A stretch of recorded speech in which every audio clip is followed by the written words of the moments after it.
chers téléspectateurs, vous êtes toujours dans le bœuf politique et nous abordons l'actualité brûlante qui va aussi décider notre futur. Et cette actualité brûlante, c'est la réélection de Donald Trump aux États-Unis. Je vais directement aller dans votre sens. Que doit attendre la fin de cette réélection de Donald Trump, Gaston Kellman? Rien. Comment? Oui, c'est ça. Je ne sais pas pourquoi est-ce que l'Afrique attendrait de l'élection de l'Américain, quoi que ce soit. En quoi est-ce qu'un président américain a déjà infléchi sa politique sur l'Afrique? C'est vrai, indéniablement, quelqu'un comme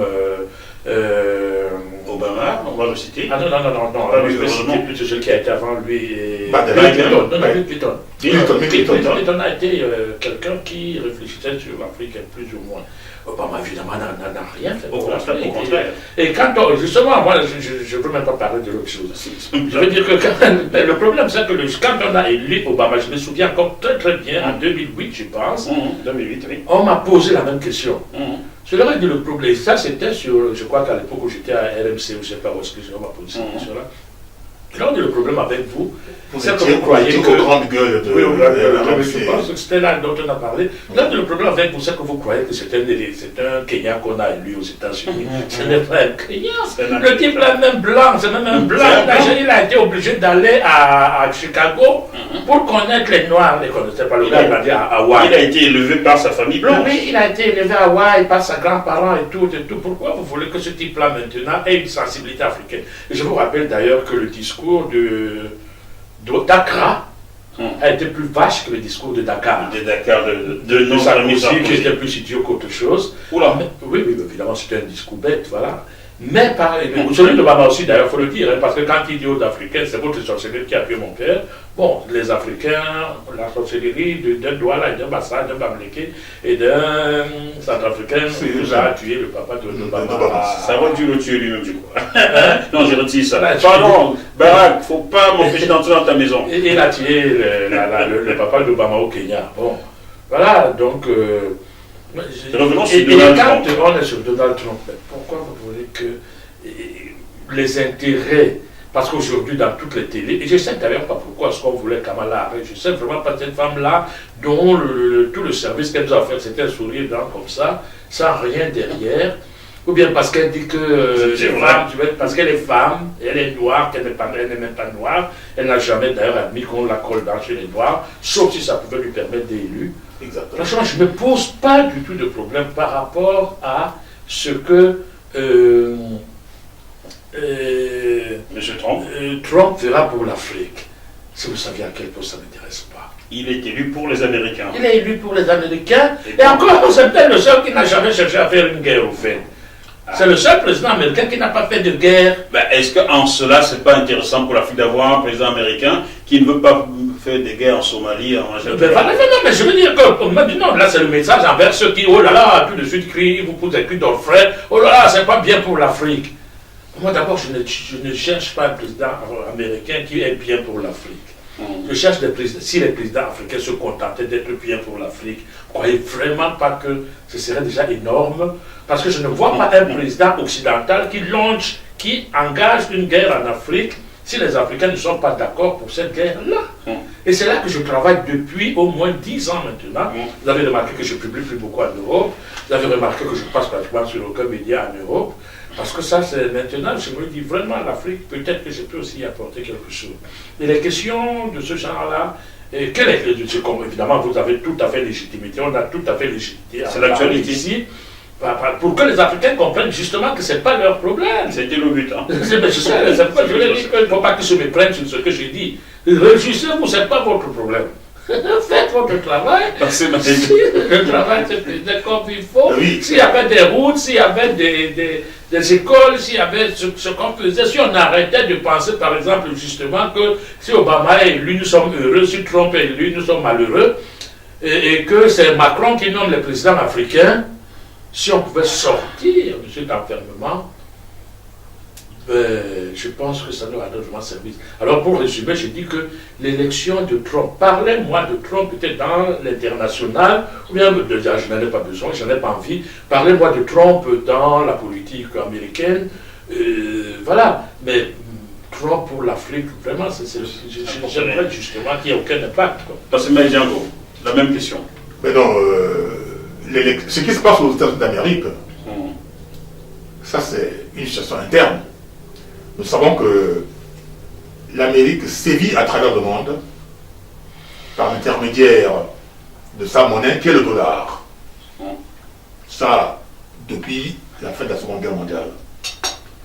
Et les Africains subissent cela à travers le franc CFA et à travers la France, l'Union européenne et cette monnaie-là.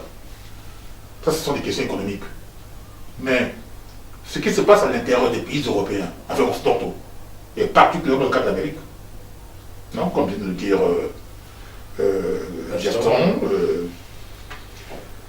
pour nous autres, nous considérons que c'est un épiphénomène. Parce que, quel que soit le gouvernement américain, eh bien, c'est, comme ils le disent eux-mêmes, America first.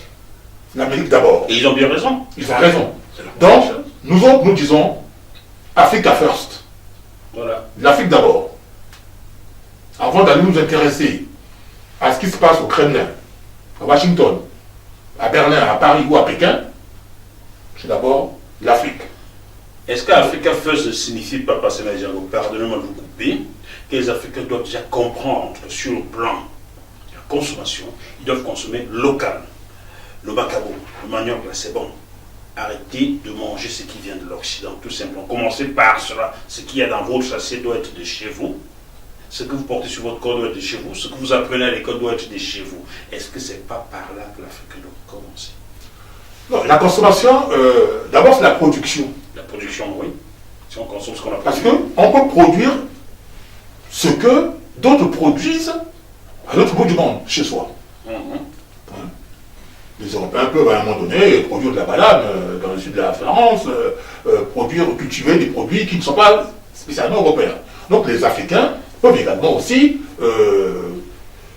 planter, produire donc du blé, à partir du blé, faire du pain qu'on consomme en Europe, produire des croissants qu'on mange en Europe, alors que le croissant n'est pas africain. La question n'est pas là. C'est qu'il faudrait que les Africains produisent chez eux.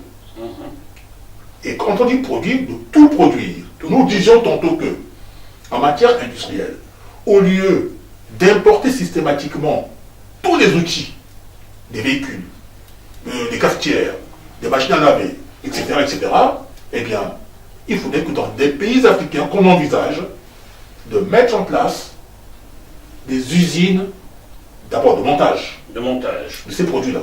Puis de production. Donc, on met en place, par exemple, à Yaoundé, une usine de montage de voitures.